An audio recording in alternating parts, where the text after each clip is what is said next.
So we collaborated with some doctors and dietitians and nutritionists and food scientists to create a product. And the interesting thing about when we started the business was, once again, Belinda would always say, well, why can't we do it this way? And I think that's a really interesting way of looking at it. Sometimes when you come in as an expert into a field, you've got your blinkers on because you've been institutionalised to think a certain way. You've been indoctrinated at university to think that this is the way. But when you come in with not as, I suppose, a rigid view, you can challenge people.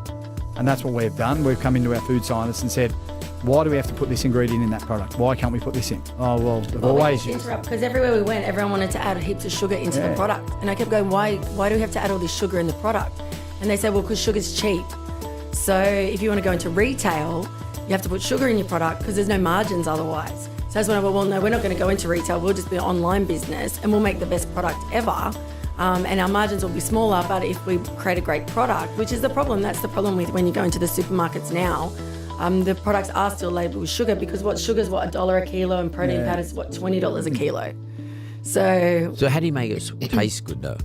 From natural ingredients. Natural ingredients, that's the thing, you know. And once again, cacao, coconut, and just challenging the norm of the industry. That's the big thing.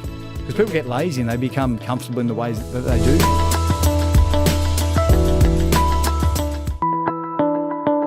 There's over 50 people in our business. So, you know, Belinda's much better than I am at managing the people.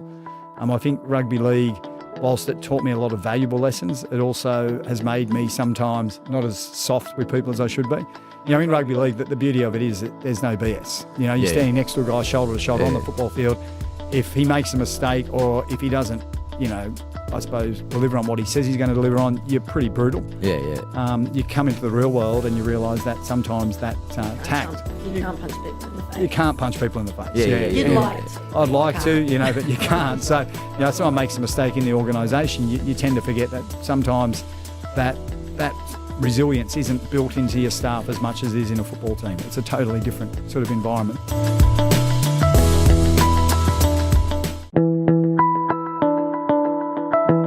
So, husband and wife, how long have you been married? Yeah, we've been been together like since you were 18. years. But since Belinda was 18, we've been together. Yeah, so it's I'm only like 21 now. 3 years. So you've had a good innings together. That's longer than most people last, I can tell you now, in terms of averages. And well, the obvious question is, how do you? I mean, I don't know how I'd go in that environment. I mean, I found it hard enough just to stay married. I didn't stay married 3 times over. Without seeing anyone during the day. How do you do that?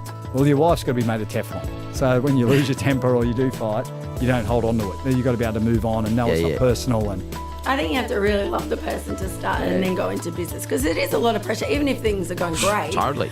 There's a lot going on, like, you know. And you're saying more to your partner than you would I know, I to just a said that business to Adam all partner. the time. I go, would you speak to a CEO like that? And he'd go, no. I go, well, hello, I am the CEO. So, like, but do you have rules? I mean, do you sort of say, okay, Adam, don't speak to me like that in front of staff? Yeah. Well, I like to have that rule, but Adam doesn't. Adam still thinks he's playing football in the locker room, and then he just huffs out with his. We do. Look, to be honest, we do try to hire people that we know because we do swear a lot at each other, and I do say to people when they come into the organisation that there will be swearing, and we try not raise to voices. swear. There'll be raised voices. There'll be emotions. Who gets emotional? You but or I him? think that with Adam, he's psycho. But I think the good thing that we do well, and even Adam does it well, is we don't project that onto our team. So we have a great team, we have a loyal team, we have a passionate team, and we don't yell at our team.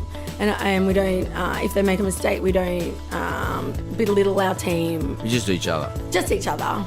Just each other. And probably the hardest bit, I think, for us is that when we go home at the end of the day, so when Adam wakes up in the morning, I don't know how he sleeps, but he has 10,000 ideas of things he's going to do. And he just, boom. And I just want to have a cup of coffee and everyone just shut up and leave me alone. So, and then the kids come and they're screaming. So that's where it all becomes a bit, I think that you need some boundaries.